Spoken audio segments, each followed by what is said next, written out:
Waalaikum warahmatullahi wabarakatuh.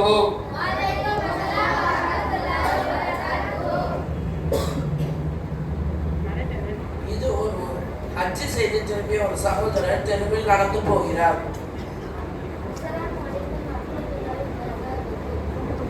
Waalaikum salam warahmatullahi wabarakatuh. என்ன ஜியார் எப்படி இருக்கீங்க? நல்லா இருக்கீங்களா? Alhamdulillah நான் நல்லா இருக்கேன். சரி, எங்க வேகமா போறீங்க? சாப்பிடுதா ஹோட்டலுக்கு, எந்த ஹோட்டல்ல சாப்பிட போறீங்க? முருகன் ஹோட்டலுக்கு. அங்கயா போறீங்க? அங்கெல்லாம் ஹலாலா இருக்குமா? ஹலாலா அப்படின்னா? என்ன இப்படி கேக்குறீங்க? ஹலால் ஹராம் பற்றி கேள்விப்பட்டது இல்லையா? கேள்விப்பட்டதில்லையே. சாப்பாடுல கூடவா ஹலால் ஹராம் இருக்கு? ஆமாங்க, அல்லாஹ் தஆலா ஹலால் ஹராம் பற்றி தெளிவா சொல்லியிருக்கான். அதனால அதை பேணி நடக்கணும். அதெல்லாம் சரி, ஹஜ்ஜுக்கு போனீங்களே, எவ்வளவு செலவாச்சு? 7 லட்சம் ஆச்சு. அவ்வளவு பணமா செலவாச்சு? எப்படி பணம் ரெடி பண்ணீங்க? கொஞ்சம் பணம் நான் சேர்த்து வச்சிருந்தேன்.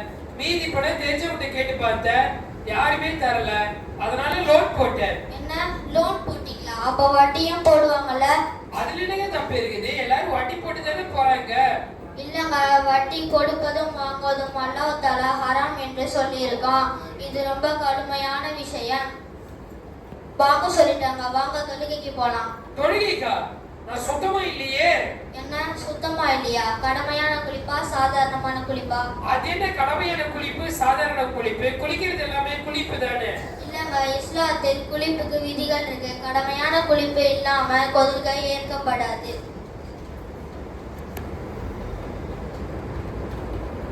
ஹஜ்ஜுக்கு போனால் மட்டும் எல்லாம் தெரியும் என இல்லை. மதரசாவில் தான் மார்க்க அறிவை கற்றுக்கொள்ள முடியும். ஜஸாக்கல்லா, எனக்கு நீங்க நல்ல விஷயத்தை கத்து கொடுத்துருக்கீங்க.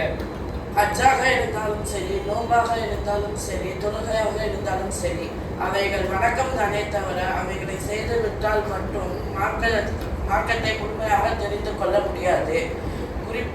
உதாரணமாக குளிப்பின் கடமையானது குளிக்காமல் தொழக்கூடாது.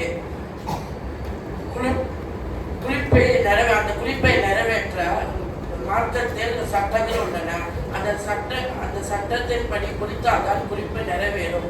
குறிப்பாக குளிப்பின் ஃபர்லுகளை கட்டாயமாக நிறைவேற்ற வேண்டும். குளிப்பின் ஃபர்லுகள் 3: வாய் குளிப்பது, நாசிக்கு நீர் செலுத்துவது, உடல் முழுவதும் தண்ணீர் ஊற்றி கழுவது, ஒரு உடம்பத்தின் அளவு கூட நினையாமல் இருக்கக்கூடாது. இதில் ஒன்று விட்டு போனாலும் குளிப்பு கூடாது. குளிக்காமல் தொழுதால் தொழுகை நிறைவேறாது, ஹஜ்ஜு செய்தால் ஹஜ்ஜு நிறைவேறாது, நோன்பு வைத்தால் நோன்பு நிறைவேறாது. எனவே வணக்கங்களை நிறைவேற்ற மற்றும் ஆசைப்பட்டால் போதாது, அதன் சட்டங்களையும் தெரிந்து கொள்ள வேண்டும். அந்த சட்டங்களை மதரசாவில் தான் தெரிந்து கொள்ள முடியும். எனவே மதரசாவில் சேர்ந்து கல்வி கற்றாதான் ஒரு முழுமையான முஸ்லீமாக முடியும். அஸ்ஸலாமு அலைக்கும் வரஹ்மத்துல்லாஹி வபரகாத்துஹு.